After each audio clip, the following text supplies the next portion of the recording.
Oke, Assalamualaikum warahmatullahi wabarakatuh. Pada kesempatan kali ini, saya akan memaparkan materi atau menjelaskan materi dari mata kuliah topik dalam data mining terapan mengenai Skyline Algorithm.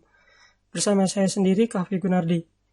Pada kesempatan kali ini terdapat studi kasus 3 materi Skyline yang akan saya jelaskan. Yang pertama tentang Skyline Operator, kedua tentang reverse Skyline, dan yang ketiga tentang Skyline on Categorical Data.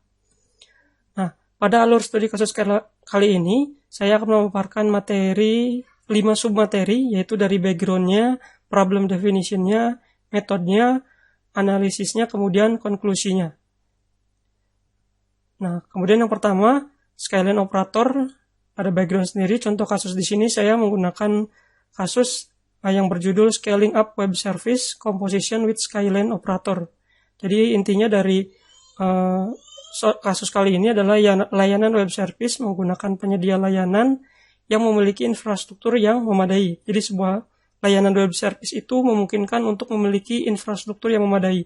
Kemudian komposisi infrastruktur yang tadi diharapkan memadai pada layanan web service itu berupa ruang, kecepatan akses, dan dana yang dikeluarkan harus sesuai dengan layanan web service yang disediakan. Jadi, ketika ingin membangun sebuah layanan web service, yang perlu dilakukan yang selain infrastruktur juga berupa ruang, kecepatan akses, dan dana yang harus dikeluarkan. Kemudian, penggunaan Skyline diharapkan menampilkan rekomendasi komposisi infrastruktur sesuai dengan budget yang dimiliki. Jadi, ketika ingin membangun layanan web service, di sini studi kasusnya, itu harus memiliki infrastruktur. Nah, infrastruktur itu kemudian berupa ruang, kecepatan akses, dan dana. Ya, dari 3 komponen inilah yang digunakan Skyline untuk menentukan mana komposisi yang terbaik dari 3 data tersebut. Nah, kemudian problem definisinya di sini mencari kombinasi terbaik dari ruang data, kecepatan akses, dan harga pada infrastruktur layanan web service tadi. Kemudian kombinasi tersebut harus dapat menampilkan pilihan peningkatan layanan sesuai dengan budget yang dimiliki. Ya, itu problem definisi dari kasus Skyline Operator ini. Kemudian di sini terdapat 2 metode. Yang pertama menggunakan Graphland Approaching atau pendekatan menggunakan Graphland, dan yang kedua menggunakan PSIDB, yaitu dengan pendekatan SQL Path Query. Nah, dari kedua metode ini, yang pertama itu untuk Graphland sendiri digunakan pada memori statis, ya. Jadi digunakan pada memori statis sistem dengan membangun grafik, perencanaan, dan mengembalikan solusi dalam waktu singkat. Jadi pendekatan ini adalah user query, yaitu di dalam memori statis komputer user sendiri itu langsung dikeluarkan perencanaan grafik sesuai dengan sistem yang akan dibangun.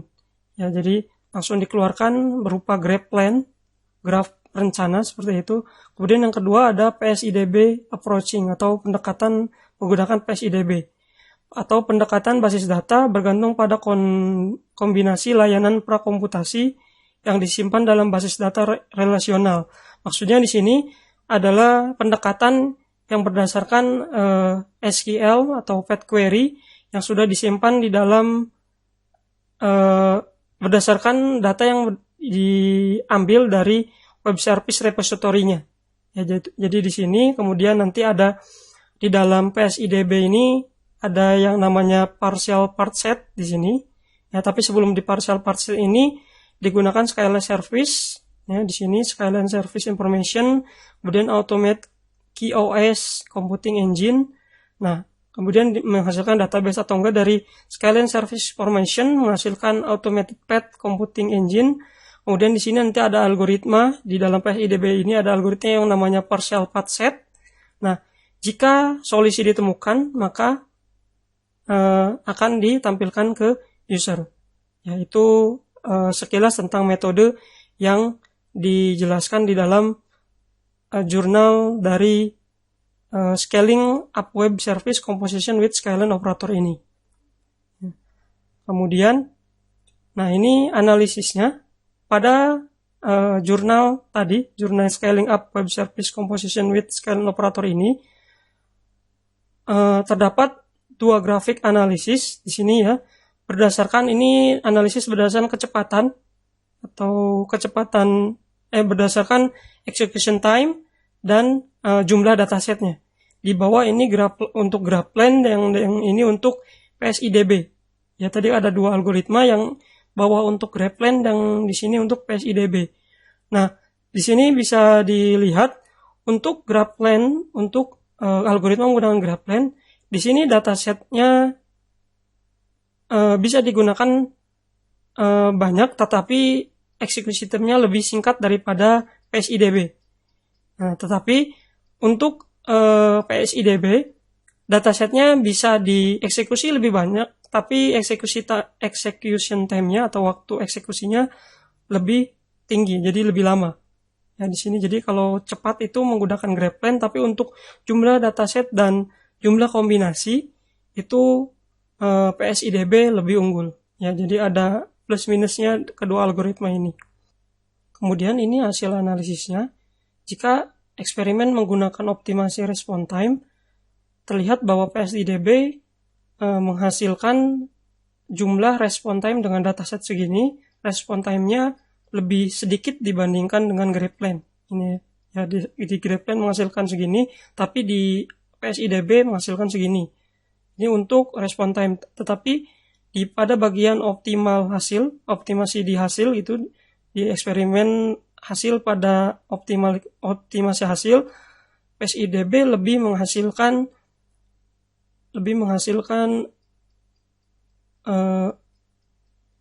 kombinasi solusi yang lebih banyak dibandingkan dengan GraphLand. Ya, di sini bisa terlihat dengan jumlah dataset yang sama, kombinasi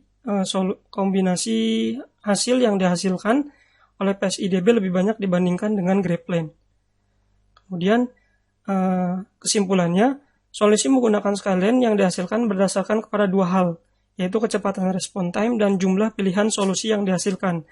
Dibandingkan dengan pendekatan GraphLand, solusi yang dikembalikan oleh pendekatan PSIDB menghasilkan solusi yang lebih baik, tetapi membutuhkan waktu yang relatif lebih lama. Jadi untuk setiap kasus di sini penggunaan GraphLand ataupun PSIDB memiliki hasil yang berbeda-beda. Jika dilihat dari kecepatan menghasilkan solusi, maka menggunakan GraphLand adalah solusi yang lebih baik. Tapi jika melihat dari hasil, maka penggunaan PSIDB menghasilkan solusi yang lebih baik daripada GraphLand, hanya membutuhkan waktu yang lebih lama. Kemudian yang kedua, untuk studi kasus pada reverse skyline. Ya, di sini backgroundnya, contoh kasusnya efficient reverse skyline algorithm for discovering top K dominant product. Dalam hal ini, inti dari pembahasan jurnal kali ini adalah menentukan desain peluncuran produk baru di pasar online diperlukan identifikasi calon pelanggan. Nah, jadi pada studi kasus jurnal ini adalah yaitu untuk menentukan desain pada saat peluncuran produk baru. Pada saat peluncuran produk baru itu harus yang diperlukan itu adalah salah satunya adalah mengidentifikasi calon pelanggan. Nah, calon pelanggan ini, diidentifikasi calon pelanggan dengan volume data yang besar akan menghasilkan kombinasi solusi yang cukup banyak. Nah, mengidentifikasi calon pelanggan untuk menentukan desain peluncuran produk tadi itu bisa diambil dengan volume data yang cukup besar. Nah, dari data yang cukup besar ini akan menghasilkan kombinasi solusi yang cukup banyak pula. Nah, di sini fungsi reverse skyline adalah digunakan untuk menemukan kombinasi solusi yang dominan dari beberapa kombinasi solusi yang cukup banyak tersebut. Kemudian problem definisinya bisa didefinisikan sebagai mengidentifikasi calon pelanggan dengan volume data yang besar dan kombinasi solusi yang cukup banyak. Kemudian mencari solusi dari reverse skyline yang dominan menggunakan top K dominant product. Di sini di dalam jurnal tersebut dijelaskan terdapat beberapa algoritma, diantaranya adalah ERS atau Efficient Reverse Skyline Algorithm. Ini bisa dilihat di sini algoritmanya. Algoritma ini kurang lebih adalah menghasilkan kelompok solusi dari berbagai macam dominasi skyline. Jadi setelah tadi kombinasi solusi yang cukup banyak ini, kemudian diterapkan algoritma ERS ini dan akan menghasilkan berbagai macam dominasi skyline tersebut. Nah, kemudian dari berbagai macam dominasi skyline tersebut dimasukkan ke dalam algoritma yang kedua yang bernama top K dominant algorithm, yaitu algoritma ini menyeleksi setiap dominasi solusi skyline sehingga menghasilkan skyline yang dominan dari setiap macam dominasi skyline tersebut. Ya, jadi dicari yang paling dominan dari berbagai macam kombinasi solusi tersebut. Kemudian ini dibandingkan perbandingan setiap algoritmanya pada setiap dimensi data. Di sini terdapat 4 jenis dimensi data, yaitu dimensi 2 dimensi, 3 dimensi, 4 dimensi, dan 5 dimensi. Untuk number of dimensi di sini bisa dilihat BRS Risky, BRS DOM, dan algoritma lain. Ya, di sini perbandingannya dijelaskan pada jurnal tersebut. Untuk dilihat berdasarkan jumlah dimensi, number of dimensinya. Kemudian di sini dari total pemrosesan atau biaya pemrosesan di dalam relasi jumlah dimensinya tersebut. Ini total proses atau jumlah processing yang terdapat dalam setiap algoritma. Ya, di sini bisa dilihat. Kemudian dari setiap algoritma ini diperolehlah 2 algoritma yang cukup dominan dari algoritma-algoritma yang tadi dibandingkan. Algoritma tersebut ada IRS dan BRS. Di sini ini berdasarkan processing time compared result obtained, ya. Jadi waktu proses dibandingkan dengan presentasi solusi yang dihasilkan.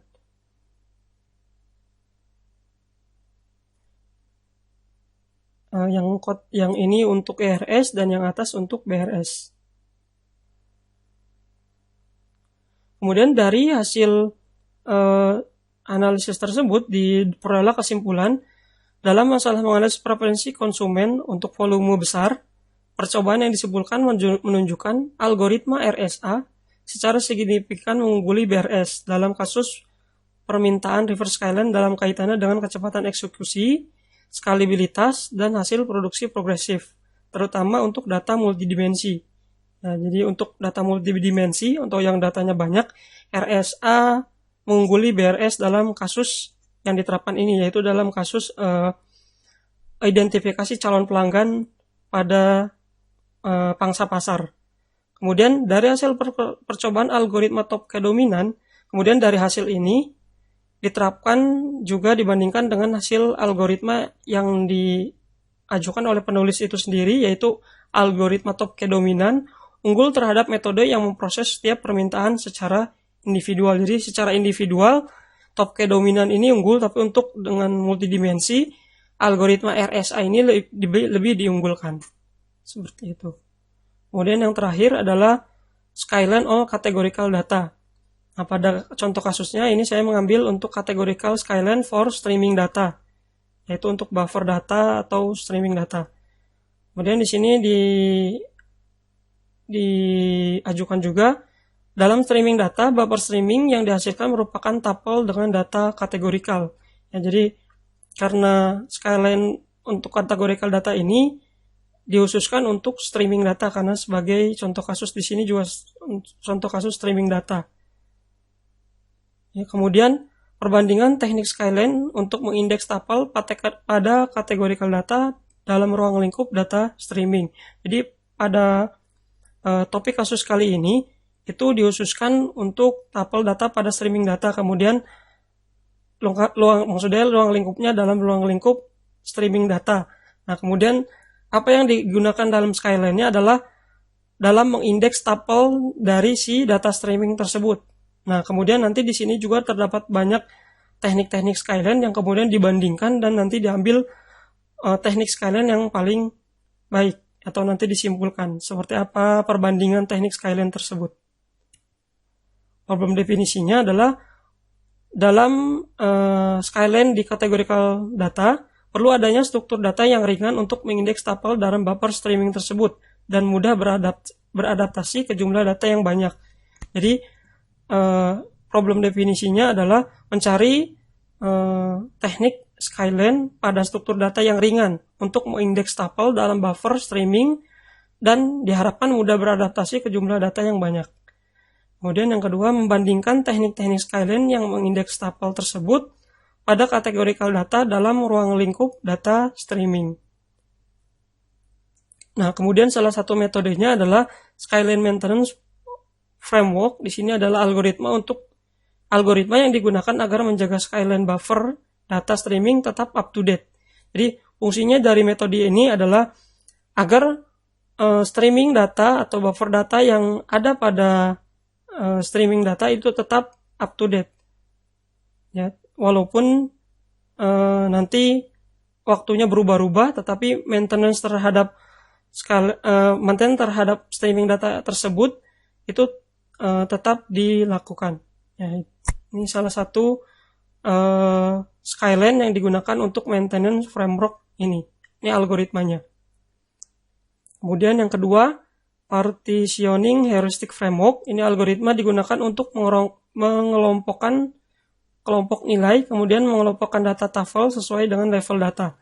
Nah, kemudian dari hasil maintenance data algoritma sebelumnya, maka tuple tersebut atau sekumpulan data, streaming data tersebut dikelompokkan, kemudian diberikan level sesuai dengan algoritma ini. Kemudian dihasilkanlah poset partitioning heuristiknya berupa graf yang tadi sudah dikelompokkan dan sudah diberikan level. Kemudian pada bagian analisis di sini terlihat perbandingan algoritma STAR dan SDC. Pada setiap dimensi, penggunaan algoritma STAR dan SDC memiliki perbedaan yang cukup bisa dilihat ya. Di sini algoritma STAR lebih mendominasi algoritma SDC pada time per update-nya. Jadi dalam tiap waktu per update-nya algoritma STAR lebih lama, lebih membutuhkan waktu yang lebih lama dibandingkan algoritma SDC. Tapi dalam jumlah data dalam setiap dimensi ini diberikan jumlah data yang sama, tetapi di sini yang membedakan adalah waktunya. Waktu update dari setiap algoritma STAR dan SDC ini. Di sini menggunakan algoritma 2 dimensi, 3 dimensi, dan 4 dimensi. Jadi, yang dapat disimpulkan dari Skyline on Categorical Data ini adalah untuk studi kasus yang saya paparkan adalah yang pertama, setiap algoritma yang diterapkan bergantung pada dimensi datanya. Kemudian, setiap algoritma yang diterapkan pada masing-masing dimensi data menghasilkan hasil yang berbeda-beda pula. Tetapi di sini kita bisa melihat bahwa algoritma STAR lebih diunggulkan pada sektor waktu update dari setiap jumlah data yang dieksekusi. Ya. Itu jadi setiap algoritma yang diterapkan bergantung pada dimensi datanya, dan setiap algoritma yang diterapkan pada masing-masing dimensi data menghasilkan hasil data yang berbeda-beda pula. Ini daftar pustaka yang saya ambil untuk studi kasus kali ini. Sekian presentasi tugas topik dalam data mining terapan kali ini. Saya Kahfi Gunardi, wabillahi taufiq wal hidayah. Assalamualaikum warahmatullahi wabarakatuh.